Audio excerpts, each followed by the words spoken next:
Hi guys, welcome back to blend with Anu. నా పేరు అనూహ్య. మీరు కనుక నన్ను ఒకవేళ ఫస్ట్ టైం చూస్తున్నట్లయితే hi, welcome to my channel. So ఈరోజు వీడియోలో మనము one of my most favourite topics hair care గురించి మాట్లాడుకోబోతున్నాము. నేను ఎప్పుడు హెయిర్ స్టైల్ వీడియోస్ పోస్ట్ చేసినా మీలో చాలామంది నా హెయిర్ కేర్ రొటీన్ చూపించమని, లేదంటే నా హెయిర్ ఆయిలింగ్ రొటీన్ చూపించమని చెప్పి కమెంట్స్ పెడుతూ ఉంటారు. Even I get Instagram messages also. So మీ అందరి క్వశ్చన్స్ ఆన్సర్ చేస్తూ ఈ వీడియోలో సింపుల్గా నా హెయిర్ ఆయిలింగ్ రొటీన్ని బ్రేక్ డౌన్ చేయబోతున్నాను. ఎలా చేసుకుంటాను, ఎందుకు చేసుకుంటాను, ఎటువంటి స్టెప్స్ ఫాలో అవుతాను, ఎవ్రీథింగ్. బేసిక్గా నేను ఏది మీ దగ్గర దాచనని మీ అందరికీ తెలుసు when it comes to beauty and hair care related things. So ఇంకా లేట్ చేయకుండా let's get started. Today is a bright Sunday morning and నేను మంచిగా ఒక ఫుల్ కప్ కాఫీ తాగి రిలాక్స్ అయ్యి ఏదో షో చూసుకుంటూ రిలాక్స్ అయ్యాను. సో ఇలా అవుతున్నప్పుడు నాకు అనిపించింది I might as well do some pampering session అని చెప్పి. నాకు ఫస్ట్ గుర్తొచ్చేది హెయిర్ ఆయిలింగ్. దాని నుంచి వచ్చే రిలాక్సేషన్ నాకు ఏది ఇవ్వదు, ఎందుకంటే ఆ massages everything will help me relax and you know is out చేస్తుంది మొత్తం. సో మీ అందరికీ ఎంతమందికి గుర్తుందో లేదో నాకు తెలియదు, కానీ చిన్నప్పుడు అట్లీస్ట్ మా మమ్మీ అయితే ఫుల్గా ఆయిల్ రాసి టైట్గా జడేసి రిబ్బన్స్తో పైకి కట్టి స్కూల్కి పంపించేది. మమ్మీకి పైకి కట్టడం అంత ఈజీగా వచ్చేది కాదు, సో మోస్ట్లీ కింద రిబ్బన్స్తో కట్టేది. మీలో ఎంతమంది అలా స్కూల్కి వెళ్ళేవాళ్ళు నాకు కింద కమెంట్ సెక్షన్లో చెప్పండి. ఇంకా పిల్లలు అలా స్కూల్కి వెళ్తున్నారా? ఇప్పుడు మొత్తం ఫ్యాషన్ ఫార్వర్డ్ అయిపోయాక ఐ డోంట్ రియలీ థింక్ స్కూల్లో అలా ఇంకా వెళ్తున్నారని చెప్పి. I don't know. సో బేసిక్గా చిన్నప్పుడు ఎందుకు అలా హెయిర్ ఆయిలింగ్ చేసేవాళ్ళు అనేది నాకు తెలీదు. అప్పట్లో 10th అయిపోయాక నేను వెయిట్ చేస్తుండేదాన్ని, ఎప్పుడెప్పుడు ఈరోజు ఆయిల్ పెట్టుకోవడం అయిపోతుందా, నేను మంచిగా తలస్నానం చేసి ఫ్రెష్ హెయిర్తో బయటకు వెళ్ళొచ్చు అని చెప్పి. సో అలా స్టైల్ పెరిగి నేను మధ్యలో దాన్ని వదిలేశాను. అంటే ఆ హెయిర్ ఆయిలింగ్ సెషన్స్ కానీ ఆ మసాజెస్ కానీ, దానివల్ల నా హెయిర్ చాలా డ్యామేజ్ అయింది. Let me just tell you that. అప్పుడు నాకేం తెలియలేదు. అప్పుడు మొత్తం ఇది ఫ్యాషన్ స్టైల్, ఇలానే ఉంటుంది, ఇలానే ఉండాలి అని అనుకునేదాన్ని. But later on I realised yes, I did a big mistake అని చెప్పి. ఎప్పుడు అంటే నేను ఇంట్లోంచి ఎప్పుడైతే బయటకు వచ్చి జాబ్ చేయడం స్టార్ట్ చేశానో, స్ట్రెస్ ఎక్కువైందో, నా హెయిర్ అంతా ఊడిపోయింది. ఇప్పుడు ఉన్నది touch wood, my hair is healthiest it has ever been. కానీ దేర్ వర్ డేస్ నా హెయిర్ మొత్తం కంప్లీట్గా లిటరలీ ఇంత ఇంత అయిపోయిన డేస్ కూడా ఉన్నాయి. అక్కడి నుంచి మళ్ళీ I took a good care to grow it back and all. దాని తర్వాత కోవిడ్ హిట్ మీ. అప్పుడు I had severe hair loss. మీలో చాలామంది కూడా ఎక్స్పీరియన్స్ చేసుంటారు కోవిడ్ హెయిర్ లాస్. కోవిడ్ తర్వాత తగ్గిపోయిందని చెప్పి ఆనందపడేలోపు మళ్ళీ post Covid hair loss start అయింది. తలస్నానం చెయ్యాలంటేనే భయం వేసేది. జుట్టులో చేయబెట్టి ఇలా కింద కనాలన్నా, దువ్వెంతో దువ్వుకోవాలన్నా భయం వేసి చాలా రోజులు నేను అసలు కంప్లీట్గా ఆపేశాను కూడా. దానివల్ల ఇంకా ఎక్కువైంది. సో నేనేం చెప్తున్నానంటే over the period of time నా కన్సర్న్స్ అనేవి మారుతూ వచ్చాయి. But mostly it was hair loss. నాకు డాండ్రఫ్ కానివ్వండి, డ్రై స్కాల్ప్ కానివ్వండి, ఇవన్నీ నా కన్సర్న్స్ అనమాట. చిన్నప్పుడు అంటే అంత బాగుండేది కాబట్టి జస్ట్ హెయిర్ గ్రోత్ కోసం you know people use to do that అని చెప్పి నాకు అర్థమైంది. సో కన్సర్న్స్ మారాయి కాబట్టి the way I started oiling my hair, taking care of my hair also changed. So ఇప్పుడు నేను మీకు అసలు ఎందుకు నేను హెయిర్ ఆయిలింగ్ చేసుకుంటాను, ఆర్ హెయిర్ మసాజెస్కి నేను ఎందుకు అంత ఇంపార్టెన్స్ ఇస్తాను అనేది చెప్తాను. సో ఇందాక నేను చెప్పినట్టుగా నాకు Covid hair loss was very severe. Even నేను బాగా స్ట్రెస్డ్ అవుట్గా ఉన్న పీరియడ్లో when I just started my job, అప్పుడు కూడా వాటర్ చేంజ్ వల్ల, వెదర్ చేంజ్ వల్ల, చాలా మల్టిపుల్ రీజన్స్ వల్ల నాకు చాలా హెయిర్ లాస్ అయింది. సో వాటన్నిటిలో నాకు డాక్టర్ చెప్పింది only one thing is stress. నువ్వు ఎక్కువ స్ట్రెస్ తీసుకుంటున్నావని చెప్పి. Yes, I did reach out to a dermatologist లేకుండా నేనేం స్టెప్స్ నా సొంతంగా నేను చేయలేదు. ఫస్ట్ మెడికల్ ట్రీట్మెంట్ తీసుకున్న తర్వాతే ఈ హెయిర్ ఆయిలింగ్ ఇవన్నీ నేను స్టార్ట్ చేశాను. డాక్టర్స్ కూడా నాకు కాన్స్టెంట్గా చెప్పింది ఏంటంటే నీకు బాగా స్ట్రెస్ ఎక్కువ అవుతుంది, so you have to control that. And అది కాకుండా వాళ్ళు ఇచ్చే సీరమ్స్ ఏవైతే ఉంటాయో they will help you in treating your hair fall or hair loss. So ఆ సీరమ్స్ ఇచ్చినా సరే దాంట్లో ఒక కామన్ పాయింట్ ఏంటంటే స్కాల్ప్ మీద అప్లై చేసి you have to massage it. So ఆ ట్రీట్మెంట్ ఏదైతే ఉందో అది మీ రూట్ కాజ్ని ట్రీట్ చేయడానికి హెల్ప్ చేస్తుంది. But massaging will also help stimulate your scalp. So that's the main reason అనమాట మీకు డిఫరెన్స్ కనిపించడానికి కూడా. వెన్ ఐ అండర్స్టూడ్ దాట్ నేను హెయిర్ ఆయిలింగ్ చాలా రెగ్యులర్గా స్టార్ట్ చేశాను. సో నాకు స్కాల్ప్ హెల్త్ అనేది it's the most important thing when it comes to hair care. So scalp హెల్దీగా లేకపోతే your hair will not grow healthier, it will not be healthy. బేసిక్గా scalp health maintain చేయడానికి నేను చేసే most easiest affordable option మనకి రెగ్యులర్గా ఇంట్లో దొరికేది ఏంటంటే oil. So hair oiling is something that is very easy and every one can follow. నేను అదే చేయడం స్టార్ట్ చేశాను. ఎప్పుడైతే నా స్కాల్ప్ హెల్దీగా మెయింటైన్ చేయడం స్టార్ట్ చేశానో నాకు ఇమీడియట్గా రిజల్ట్స్ కనిపించాయి with in like 4 to 5 months. Hair oiling చేసుకోవడం వల్ల స్కాల్ప్ హెల్దీగా అవ్వడమే కాకుండా మీ హెయిర్ చాలా హైడ్రేటెడ్గా, మంచిగా గ్లోయీగా అలా కనిపిస్తుంది అనమాట, హెల్దీగా కనిపిస్తుంది బేసిక్గా. సో ఇక్కడ హెల్దీగా ఉంటే ఇదంతా హెల్దీగా ఉంటుంది. హెయిర్ గ్రోత్ అంటే it's not just about maintaining healthy ends, ఇక్కడ కట్ చేస్తే హెల్దీగా ఉంటుంది కదా, స్ప్లిట్ ఎండ్స్ తీసేస్తే హెయిర్ హెల్దీగా ఉంటుందని. No, 70% of your healthy hair is dependent on your scalp health. So ఇక్కడ హెల్దీగా ఉంటే ఇదంతా హెల్దీగా మీరు మెయింటైన్ చేసుకోవచ్చు. ఫస్ట్ ఇది ట్రీట్ చేయాలి. అండ్ మీకు ఒకవేళ కనుక సివియర్ హెయిర్ లాస్ ఇష్యూస్ అలాంటివి ఏమన్నా ఉన్నా ఫస్ట్ ప్లీజ్ మీ డర్మటాలజిస్ట్ని కన్సల్ట్ అవ్వండి. ఇవన్నీ మీరు ఇంట్లో చేసుకునే ఎట్ హోమ్ ట్రీట్మెంట్స్ అనుకోండి. This will not cure any of your underlying problems. Let me just tell you that. So నా స్కాల్ప్ హెల్దీగా మెయింటైన్ చేయడానికి నేను యూస్ చేసే ఆయిల్ ఇస్ రోజ్మెరీ ఆయిల్. మీలో చాలామందికి తెలుసు, నేను యూస్ చేసేది rosemary mint scalp and hair strengthening oil. This is from the brand mail. నేను తప్పుగా ప్రొనౌన్స్ చేయొచ్చు, please forgive me. And this is not an essential oil, let me tell you. మీలో చాలామంది ఇది ఎసెన్షియల్ ఆయిల్ కదా, ఇది daily use చేయకూడదు అని అనుకుంటున్నారు. But this particular oil is not an essential oil. This is for daily use. Scalp treatment and split and కేర్కి కూడా you can use it. So essential oils ఎప్పుడైనా మీరు you have to mix it with a carrier oil. అంటే కొంచెం light వెయిట్గా ఉండే ఆయిల్తో ఏదన్నా మీరు మిక్స్ చేయాలి ఎసెన్షియల్ ఆయిల్స్ని ఎప్పుడైనా.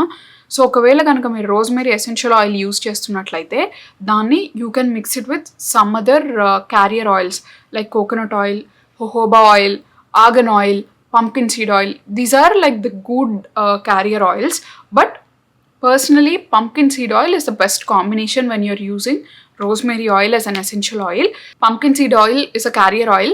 So it works very well when you mix it with rosemary oil. నేను rosemary frequently asked questions వీడియోలో కూడా చెప్పాను. Rosemary is treated like a natural minoxidil అని చెప్పి. మినాక్సిడిల్ అంటే it's like the active ingredient in treating your hair loss. Mostly dermatologist prescribe చేసే ఒక సీరంలో ఉండే యాక్టివ్ ఇంగ్రీడియంట్ అది మినాక్సిడిల్ అనేది. రోజ్మెరీ ప్లాంట్లో మీకు న్యాచురల్గానే మినాక్సిడిల్ కనిపిస్తుంది. So this has proven results in treating your hair loss, hair growth వీటన్నిటికీ. నేను రోజ్మెరీ ఆయిల్ నా స్కాల్ప్ మీద ఎందుకు యూస్ చేస్తానంటే ఇట్ ఎంకరేజెస్ బ్లడ్ ఫ్లో నా స్కాల్ప్ మీద. సో దానివల్ల ఏంటంటే నా స్కాల్ప్ తొందరగా స్టిమ్యులేట్ అవుతుంది అండ్ ఆయిల్ డీప్గా పెనిట్రేట్ అవ్వడానికి కూడా చాలా హెల్ప్ చేస్తుంది దానివల్ల. వన్ మోర్ థింగ్ మీరు గుర్తుపెట్టుకోవాల్సింది ఏంటంటే this is not the only thing that I do to take care of my hair and this is not just jeans. నేను ఇది ప్రాపర్గా మెయింటైన్ చేస్తూ ఉన్నాను కాబట్టి నా హెయిర్ కొంచెమన్నా హెల్దీగా ఉంది. So apart from oil treatments, yes I also do నా హెయిర్ లెంగ్త్కి నేను ట్రీట్మెంట్స్ లాంటివి చేసుకుంటూ ఉంటాను ఇంట్లోనే. నేను ఎప్పుడు బయట చేయించుకున్నది లేదు, వెరీ రేర్. ఇండియాలో చేయించుకున్నాను couple of times, but mostly నేను ఇంట్లోనే ఏదో ఒకటి చేసుకుంటూ ఉంటాను. So hair oiling results might vary from person to person. Maximum if you are consistent 6 monthsలో మీకు రిజల్ట్స్ కనిపిస్తాయి.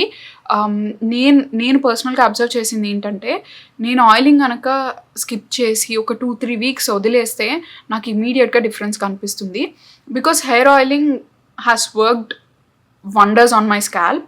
నేను అది కనుక ఆపేస్తే 2-3 weeksలో నాకు ఇమీడియట్గా డిఫరెన్స్ కనిపిస్తుంది. That is one it's like a reminder for me, నువ్వు హెయిర్ ఆయిలింగ్ కంటిన్యూ చేయాలి అని చెప్పి. Again I get back to it. మధ్యలో life happens to me and నేను మర్చిపోతాను.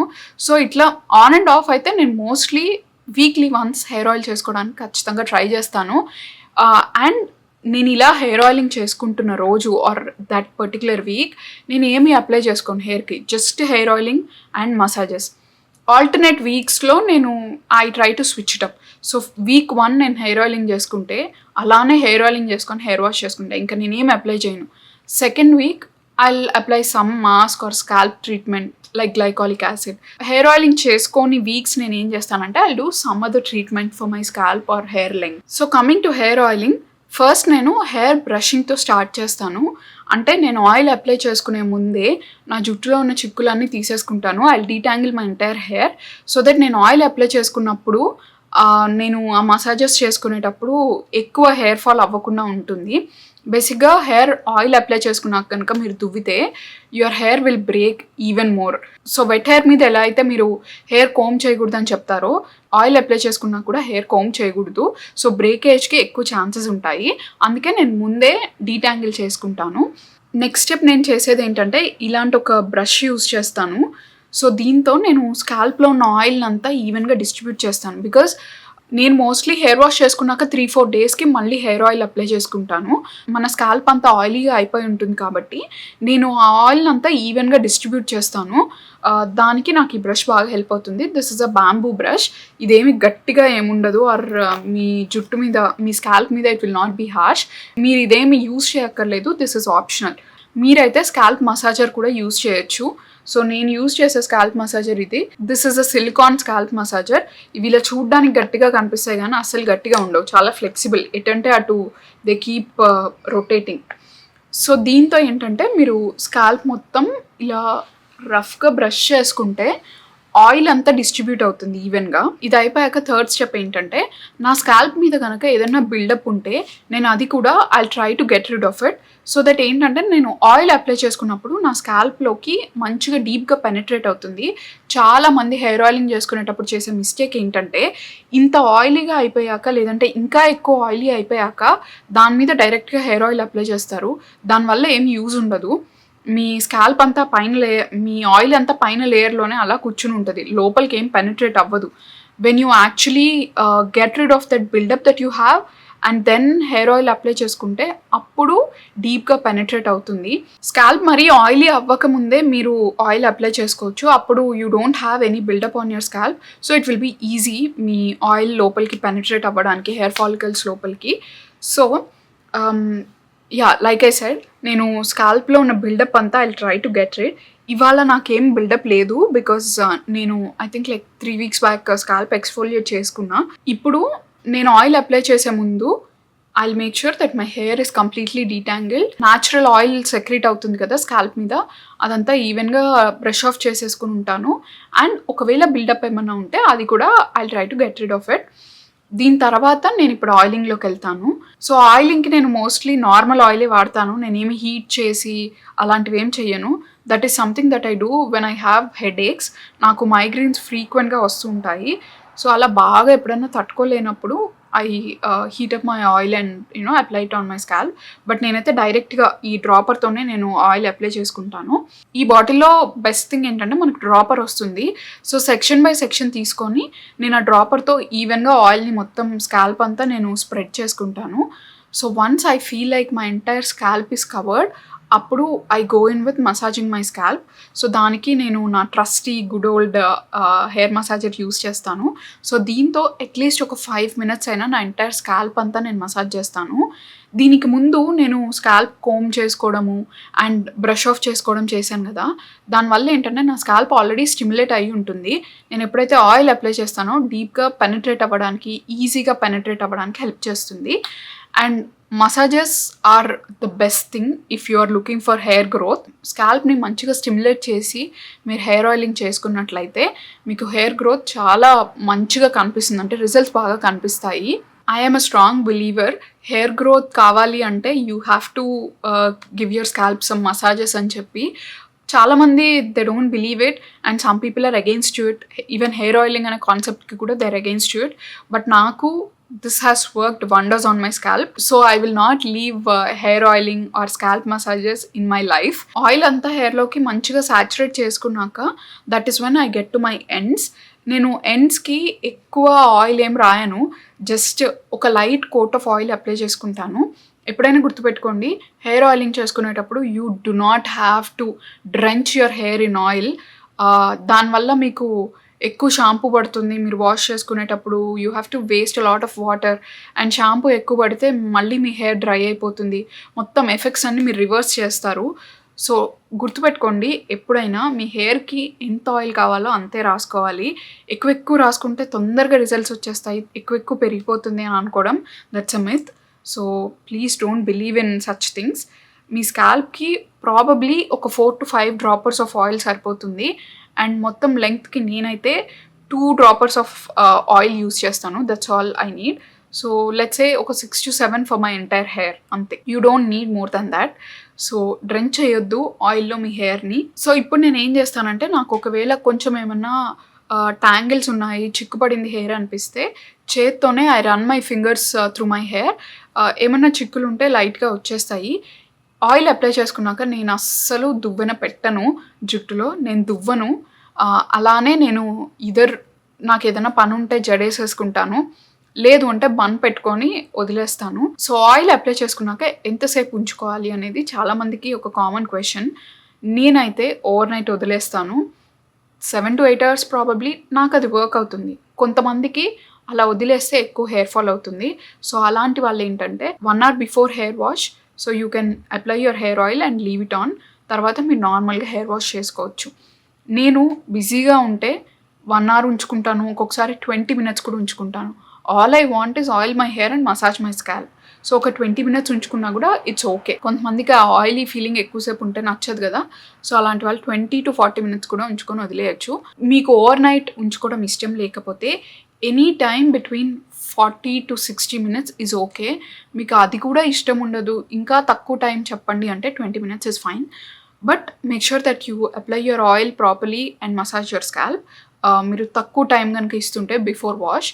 సో నేను ఓవర్ నైట్ హెయిర్ ఆయిల్ అలా ఉంచుకున్నాక next day morning I normally wash it off with my shampoo. So నేను హెయిర్ వాష్ చేసుకోవడానికి యూస్ చేసే shampoo వచ్చేసి L'Oreal Paris hyaluron plus pump అనే shampoo, 72 hour hydrating shampoo. You can see అసలు దీంట్లో ఏం లేదు, ఈ కొంచెం ఉంది. ఇది ఇప్పుడు ఈ హెయిర్ వాష్కి అయిపోతుంది. So I have to get a backup. నాకు ఇది బాగా వర్కౌట్ అవుతుంది. నా హెయిర్లో ఆ మాయిశ్చర్ని రిటైన్ చేయడానికి, ఆయిల్స్ అన్నిటినీ స్ట్రిప్ ఆఫ్ చేయకుండా, డ్రై చేయకుండా బాగా హెల్ప్ అవుతుంది. అండ్ దీని తర్వాత నేనేం కండిషనర్ కూడా యూజ్ చేయను, బికాస్ నాకు ఈ మాయిశ్చర్ సరిపోతుంది. My hair is naturally silky కాబట్టి ఒకవేళ మీకు ఫ్రిజీ హెయిర్ ఉంటే you can use a conditioner, but I don't use it. So this is all I do to my hair. So నా హెయిర్ ఆయిలింగ్ రొటీన్ అయితే ఇది. నేను మీకు క్లియర్గా అంతా బ్రేక్ డౌన్ చేసి చెప్పాను. మీ క్వశ్చన్స్ అన్నిటినీ నేను ఆన్సర్ చేశాను అనుకుంటున్నాను. మీకు కనుక ఒకవేళ ఈ వీడియో హెల్ప్ఫుల్గా అనిపిస్తే లైక్ చేయండి, షేర్ చేయండి, కామెంట్ చేయడం అస్సలు మర్చిపోవద్దు. సబ్స్క్రైబ్ చేసుకోండి, దాని పక్కనే బెల్ ఐకన్ ఉంటుంది, అది కూడా క్లిక్ చేస్తే నేను వీడియోస్ అప్లోడ్ చేసినప్పుడల్లా మీకు నోటిఫికేషన్స్ వస్తాయి. నేను మీ అందరినీ నెక్స్ట్ వీడియోలో మళ్ళీ కలుస్తాను. బాయ్.